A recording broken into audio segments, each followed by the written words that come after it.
Ahora sí le vamos a dar la palabra a Emiliano Galazo para que haga su exposición sobre pasado, presente y futuro de la asociación. Bueno, ahora me toca a mí. Buenos días para todos. Como dijeron, soy Emiliano Galazo, soy docente y padre de un adulto y de un adolescente con fibrosis quística y socio fundador de la asociación. Y lo que vamos a poner más que nada es pasado, presente y futuro de la fibrosis quística en Uruguay, que está ligada también a la asociación. ¿Qué pasó antes de la asociación? Antes existieron dos asociaciones, pero no se logró el efecto que nosotros pudimos lograr. ¿Y cómo era ser diagnosticado antes? Mi hijo fue diagnosticado en agosto del 2000, con 8 meses. En esa época, ni mi esposa ni yo sabíamos nada de fibrosis quística. Mi esposa había visto una vez una película y nada más. Y la primera impresión fue que el médico que hizo el diagnóstico, poco menos que nos hacía el acta de defunción. O sea, vean eso en padres primerizos, como éramos mi esposa y yo, tu primer hijo, que te digan eso, es muy fuerte y genera mucho impacto. Y la realidad es que nosotros no conocíamos a nadie. Tuvimos la suerte que el pediatra, que no fue el que hizo el diagnóstico, sino que fue el que derivó a un gastroenterólogo, que fue el que hizo el diagnóstico, ya conocía a una madre con un hijo con fibrosis quística y nos contactó con ella. Y tengo mucho agradecimiento para ese pediatra, porque si no fuera por él, no sé cuánto hubiese demorado el diagnóstico de mi hijo. Porque siempre fue un pediatra que estuvo muy atento al tema del peso, del aumentar el peso. Y mi hijo a veces aumentaba y a veces no. Y él a los 3 meses ya tenía previsto hacerle un test del sudor. Pero como después aumentó, lo descartó. Y esa era la realidad que vivíamos en esa época. Y lo peor es que habían dos medicamentos nada más. El Creon 10.000, que es una enzima pancreática, y el Pulmozyme. Y el Pulmozyme nadie lo daba, porque era caro. Y se precisaba nebulizador que no había en el país. Entonces, fíjense que en esa época, fibrosis quística era algo muy grave, porque no teníamos acceso a los tratamientos. Y acá habían tres tipos de pacientes. El paciente bajo recursos que tenía asignación familiar se podía atender en el BPS, si se diagnosticaba antes de los 14 años. El paciente que no podía acceder al BPS entraba en los otros dos grupos. Y ahí tenías, si tu poder adquisitivo era bueno, de repente podías acceder a comprarte tratamientos en el exterior. Pero lo que quedamos en el medio, no. Solamente podíamos comprar las enzimas si tenía insuficiencia pancreática y nada más, porque no había otra cosa más. Entonces, eso hacía que en esa época la expectativa de vida era muy baja en los fibroquísticos, porque no teníamos acceso al tratamiento. ¿Cómo es hoy en día? Bueno, la realidad es totalmente distinta. Desde que nos juntamos los padres en julio del 2004 y en septiembre, el 4 de septiembre del 2004 fundamos la asociación, empezamos a trabajar duramente para cambiar esa realidad. Y la realidad que hoy en día no tiene nada que ver a la realidad que nos tocó a Miguel, Sandra, a Ana, mi esposa, y a mí, y a muchos otros padres. Hoy es totalmente distinta. Antes se veía la fibrosis quística como una enfermedad mortal, y cuando nosotros nos reuníamos hablamos de eso. Es una enfermedad genética mortal más frecuente de raza blanca. Hoy ya podemos hablar que es una enfermedad crónica, que ya lo mortal está dejando de ser, está de lado. ¿tá? Y a eso voy con estos datos, que es lo que tenemos en la asociación hasta el 2010. ¿tá? ¿Cómo era el diagnóstico en esa época? ¿tá? El 44% lo diagnosticaba en el primer año de vida. ¿Y eso por qué? Porque generalmente tenía insuficiencia pancreática. Pero después el resto había un porcentaje, un 20% entre el primer año y los 5 años de vida, que generalmente también se asociaba a insuficiencia pancreática, no tanto como en los bebés. Y después de los 11 años, generalmente por tema respiratorio. Entonces, si se fijan que prácticamente la mitad de la población de fibroquísticos eran diagnosticados tardíamente. Y generalmente cuando tenían ya problemas pulmonares. Esos pacientes pasaban toda su vida con infecciones respiratorias recurrentes y no sabían qué era lo que tenía. Hoy en día eso cambió. Hoy en día más del 90% se diagnostica con el screening neonatal. Entonces, vos como padre ya no tenés que deambular con tus hijos a ver qué es lo que le está pasando a tu hijo. Ya cuando nace, al poco tiempo te dicen, tu hijo tiene fibrosis quística. ¿Tá? Y no pasaste por todas las peripecias que pasamos nosotros, que es complicado. Luego también hay un antes y un después de nuestra fundación en el acceso a la medicación y obviamente la calidad de vida. Porque el acceder a la medicación genera calidad de vida. Antes no teníamos calidad de vida. O sea, yo soy docente secundaria y en el 2002, para que tengan una idea, todo mi sueldo de secundaria se me iba en pagar la enzima pancreática. Todo el sueldo. Y era un medicamento. No podía pagarle las vitaminas, porque tampoco habían, y el resto de los tratamientos. Entonces, era una enfermedad muy cara, y si tenías poder adquisitivo, de repente podías solventarla. Y si podías conseguir medicamento del exterior. Recuerdo que con la crisis de 2002, tuvimos que llegar incluso a traer el Pancitral del Chuy, porque no podíamos pagar el Creón. Entonces, todas esas peripecias las vivíamos en esa época. Hoy, no se vive eso. Tenemos las enzimas pancreáticas, tenemos las vitaminas, tenemos la tobramicina inhalada, se da el Pulmozyme, y todo eso gracias a las gestiones que hemos realizado con la asociación en todo este tiempo. Logramos que la tobramicina se incorporara, llegara al país, logramos que luego con gestiones que el Fondo Nacional de Recursos diera la tobramicina con el nebulizador, que diera también el Pulmozyme, que el screening neonatal, la pesquisa neonatal también surgió a través de gestión de la asociación, y todo eso ha hecho que hoy en día la mitad de los pacientes sean adultos y la mitad pediátricos, cosa que antes del 2004 era impensable, la mayoría eran pediátricos. ¿Tá? Entonces, hoy en día tenemos muchos adultos, ¿tá? Muchos de los pediátricos son diagnosticados sin síntomas, lo cual eso en el futuro va a generar una mejora notoria de la calidad de vida. ¿Tá? Entonces, todo eso implicó en el 2004 un antes y un después en la fibrosis quística del Uruguay. Antes nuestra realidad era la misma realidad que en Latinoamérica. Hoy no. Hoy nuestra realidad no es la misma realidad que en Latinoamérica. Hoy tenemos un centro de referencia, que todavía falta homologarlo, que es fundamental que se homologue, que se constituya realmente un centro de referencia, por todo eso que va a implicar, que voy a hablar después.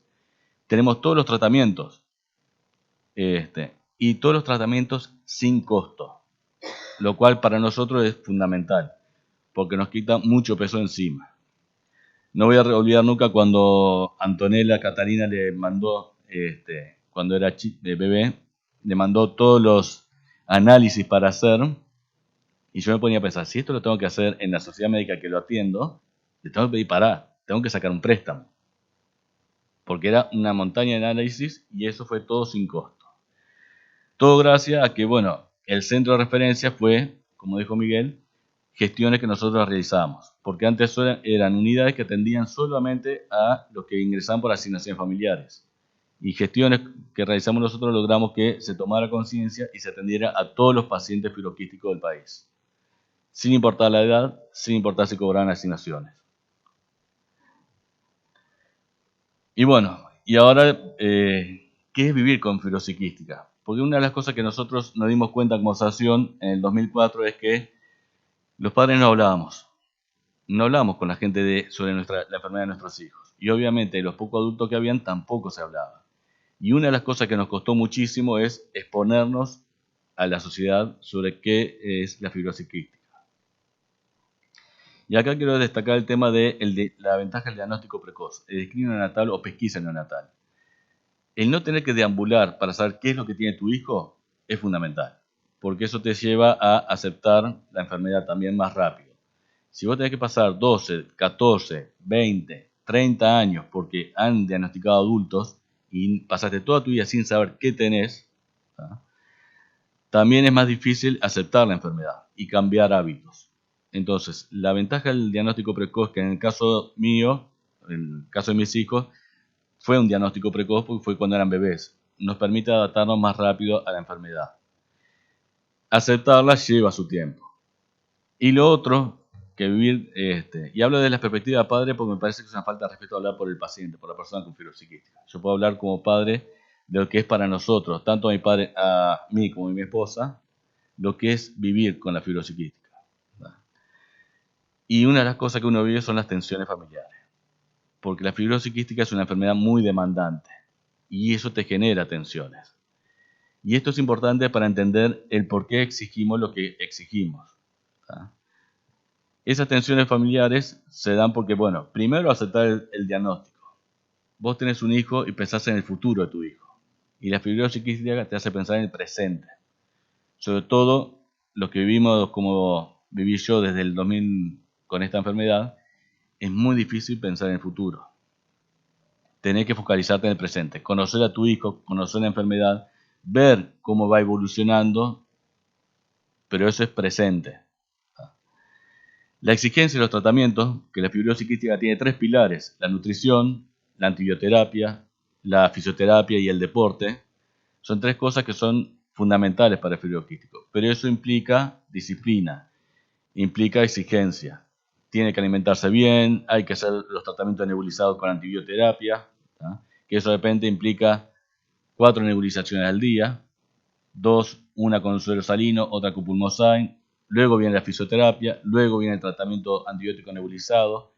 Todo eso genera tensiones en el paciente y en la familia. El tema de nutrirse, ¿tá? Estar constantemente insistiendo que hay que nutrirse bien, ¿tá? El que haga la fisioterapia, el practicar deportes. Y todo eso también genera una ansiedad en la expectativa, que cada vez que vamos a consulta o cada vez que tenemos que llamar para ver el resultado, está el tema de la balanza, el tema de la espera de los resultados de estudio bacteriano. Eso nos genera ansiedad.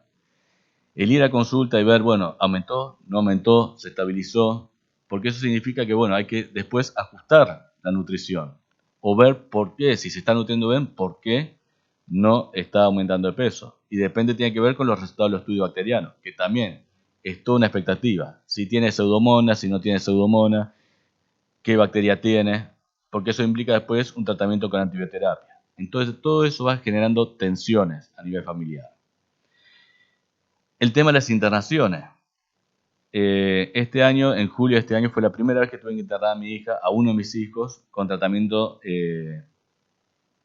con antibiótico intravenoso, un tratamiento de 14 días. Y ahí conoces otras realidades, que en mi caso de mi esposa y yo, no la veíamos porque, por suerte, mi hijo mayor de 22 años nunca tuvo que internarse. Pero esa no es la realidad de todos. ¿Tá? Y el internarse implica tener que dejar de trabajar, tener que dejar de estudiar. ¿Tá? Y ahí, una de las cosas que uno ve en las internaciones es la importancia del teletrabajo, la importancia del teleestudio, es decir, estudiar a través de plataforma y videoconferencia, el poder acceder a eso. Uruguay tiene una característica que tiene una alta conectividad. No hay parte en el país que no tenga conectividad. Y es fundamental, y una de las cosas que vimos en pandemia es que eso nos facilitó mucho el tema del teletrabajo. Y para el fibroquístico es fundamental el teletrabajo, porque si vos estás internado, tenés que poder trabajar también. Y si estás estudiando, tenés que tener herramientas que te permiten finalizar tus estudios. Porque una de las cosas que hacen las internaciones es que no puedan estudiar. Entonces, esas cosas hay que legislarlas. Porque la salud, el trabajo y la educación es un derecho. Y Uruguay tiene todas las herramientas para poder asegurar eso. Y una de ellas es que tenemos una alta conectividad. Todos tenemos smartphone. Y generalmente todos tenemos computadoras en nuestras casas. Y hay un plan Ceibal que genera computadoras para gente que no tenga recursos y para el resto de los adolescentes. Entonces, la herramienta tecnológica la tenemos. Hay que legislar al respecto, que permita al fibroquístico poder, si se tiene que internar, poder seguir trabajando, poder acceder al trabajo. Y si estudia, poder seguir estudiando. Porque eso también afecta al fibroquístico. El no poder trabajar, el no poder estudiar. Me tengo que internar, porque de repente se interna una vez al año, pero hay fibroquísticos que se tienen que internar 2, 3, 4, 6 veces al año. Entonces, ¿cómo trabajas? ¿Cómo estudias? Entonces tenemos que poder garantizar eso, el que pueda estudiar, el que pueda trabajar, porque eso te hace bien. A la persona con fibrosis quística le hace bien el poder estudiar, le hace bien el poder trabajar, sentirse útil. Y bueno, hay que trabajar en eso. Las herramientas las tenemos, hay que legislar para que se pueda garantizar eso. Y luego el tema del futuro. El tema del futuro a veces es complicado, poder soñar, porque vos vivís en el presente. Hoy tenemos los tratamientos, hoy nos permite soñar un poco más, pensar un poco más en el futuro. Y eso nos lleva también a este tema, la adherencia. Las claves que permitan la adherencia, porque tenemos todos los tratamientos, pero hay que adherirse a esos tratamientos. Y los tratamientos son exigentes. Por lo tanto, hay unas claves que van a permitir esa adherencia. Una de ellas es el diagnóstico precoz, que ya lo tenemos con el screening, con la pesquisa neonatal. Después tenemos los antibióticos, pero tenemos antibióticos nebulizados y en polvo en seco. Y esto es un tema, porque los antibióticos nebulizados, uno tiene que pensar que vos tenés 40 minutos de promedio de nebulización, pero además tenés que limpiar las pipetas, con lo cual te lleva un tiempo. Te tenés que acordar de ponerlas a secar, ¿tá? De esterilizarlas, y todo eso lleva un tiempo. Es otro gasto más, otra atención más, ¿tá? Te hiciste la nebulización, limpiaste las pipetas, las sacaste del agua con detergente, las desinfectaste, las pusiste a secar, ¿tá? Hoy en día estamos viendo que se están buscando sustituir el antibiótico nebulizado por antibiótico en polvo en seco. ¿Qué ventaja trae eso?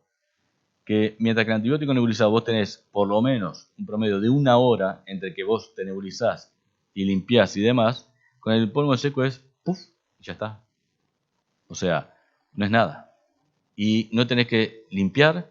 No, es más, te puedes ir de vacaciones porque no precisás heladera. Porque si vos te estás haciendo un tratamiento con tauramicina helada, no te puedes ir de vacaciones porque tenés que porque tiene que ir en la heladera. Entonces vos, si te vas a un lugar, te los tenés que llevar. Tenés que pensar, bueno, llevarte una heladerita, que no se rompa la cadena de frío y demás. En cambio, con una tauramicina en polvo en seco, que existe en el país, eso no sucede. Vos te la podés llevar.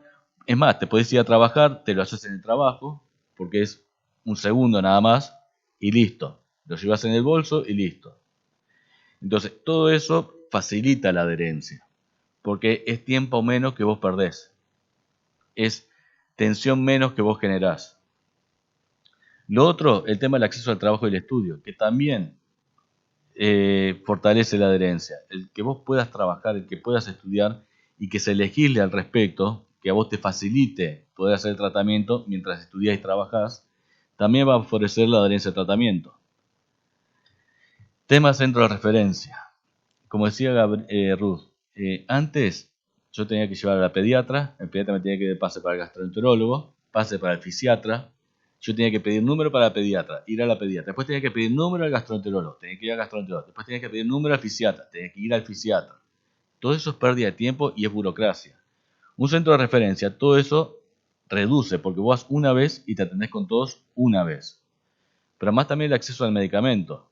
Porque no es lo mismo que los pacientes estén desperdigados por todo el sistema mutual, en donde de repente una mutualista pueda tener 1 o 2 y tenga que comprar el medicamento para 1 o 2, que le va a salir mucho más caro, a que vos tengas un centro de referencia donde vos nucleás todas las compras.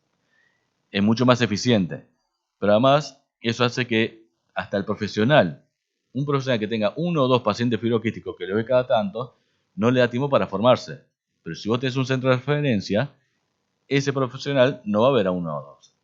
Hoy, pediatría ve a 100, adultos ve a 100. Eso antes no existía.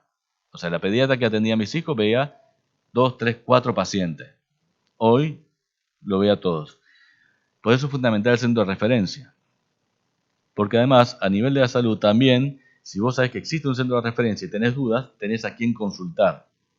Un médico del interior que tenga dudas con respecto a un paciente adulto, que por ahora hay pacientes que no son diagnosticados con el screening, los que nacieron antes del 2010, si tiene dudas, tiene a quién consultar. Hoy eso pasa, ¿no? Y un centro de referencia también implica en Uruguay, por ejemplo, investigación. Implica ser un centro de enseñanza. Entonces, por las condiciones que hoy tiene el Uruguay, y que además tenemos que tener en cuenta que tenemos institutos dedicados a la investigación como el Clemente Estable, el Instituto Pasteur, que pueden trabajar en conjunto con el centro de referencia y dedicarse a la investigación, ¿no? Que con la pandemia se vio que tenemos muy buenos investigadores, ¿no? Y eso lo permite un centro de referencia. Y bueno, después está el tema de la contención emocional. Por todo ese tema de tensión emocional que uno recibe, ¿no? Que uno tiene en la familia, es importante la contención. Que eso de repente es una pieza que nos está faltando. el poder contener al paciente con fibrosis quística, por toda la exigencia que implica ese tratamiento. Mi hija se enojó, porque tiene que hacer 4 nebulizaciones al día. Y bueno, tiene 13 años. Está bien que se enoje. Y tiene una familia que por suerte la contiene, pero a veces que esa no es la realidad. Y a veces que la tensión familiar hace que a veces no puedas contener siempre. Imagínense que en mi familia somos 2. En el caso de Miguel son 2. Pero hay familias que son uno solo. Es una sola madre para atender al paciente. Es complicado. Y eso viene a lo último. El acceso a mejores tratamientos, los nuevos medicamentos. Y la nueva perspectiva que nos da en cuanto a calidad de vida. Y esto también para responder un poco a lo que había preguntado, no sé si es un padre o otro, al que había preguntado antes. Lo que sabemos nosotros ahora, con respecto a los moduladores, que todos los pacientes fibroquísticos lupulares que lo han tomado, les ha cambiado la vida. Les mejora la calidad de vida. Se dejan de internar, lo cual no es poca cosa. Entonces, eso genera reducción en las tensiones. Y reducir las tensiones mejora la calidad de vida. Si vos tenés un medicamento que hace que no te tengas que internar regularmente o que directamente no te internes, mejora tu calidad de vida y va a mejorar tu adherencia. Y obviamente que estoy hablando del Trikafta, de los moduladores y potenciadores. Si tenés un medicamento que mejora radicalmente y a nivel global de todo el cuerpo, y eso te va a mejorar la calidad de vida. Y hay pacientes que lo están recibiendo pacientes que se internaban 6 veces al año, ya no se internan. Entonces, no es poca cosa, eso te reduce muchísimo el peso que tenés en la espalda, para el paciente y para los padres. ¿Tá? Por lo tanto, eso nos da, la experiencia de vida nos da una visión de futuro, nos permite soñar. Algo que de repente para un padre que tiene un chico normal puede soñar libremente del futuro de sus hijos, que va a hacer tal carrera, que va a tener hijos, que va a disfrutar de su nieto. Eso a nosotros nos permite soñar. Soñar de que nuestros hijos van a tener una carrera, que van a poder tener hijos, ¿tá? Y que van a poder envejecer, ¿tá? Que no es poca cosa tampoco, ¿tá? Y bueno, eso nos implica también, con estos nuevos medicamentos, pensar en el futuro. Y que en ese futuro vamos a tener nuevos desafíos. Porque ahora tenemos fibroquísticos adultos, pero con esta nueva medicación vamos a tener fibroquísticos ancianos, con la enfermedad que implica la ancianidad, como mi madre de 85 años. ¿Tá? Entonces, nos permite soñar eso y empezar a ver eso. ¿Y qué posibilidad hay de repente de reducir tratamientos en el futuro? Todavía son tratamientos muy nuevos, de hace 10 años. No hay estudios con respecto a si se puede dejar otros tratamientos. Pero, ¿quién quita la posibilidad que hoy los que están diagnosticados por pesquisa neonatal, que no tienen ninguna clase de afectación y que reciban ese tratamiento sin ningún deterioro, puedan de repente pasar su vida sin saber lo que es un tratamiento inhalado, sin lo que es un tratamiento intravenoso, entre otras cosas. Y ahí preocuparse por las enfermedades que, por ejemplo, podemos tener nosotros los adultos normales. La hipertensión arterial, el colesterol, entre otras cosas. Que hoy en los fibroquísticos eso prácticamente recién ahora se está empezando a pensar un poco, porque hay adultos. Y bueno, ese es el desafío que tenemos ahora. Que estos nuevos medicamentos se den, esperemos que en el corto plazo, porque sabemos que cambia la calidad de vida de nuestros hijos, de los pacientes adultos, y nos permite soñar. Nada más.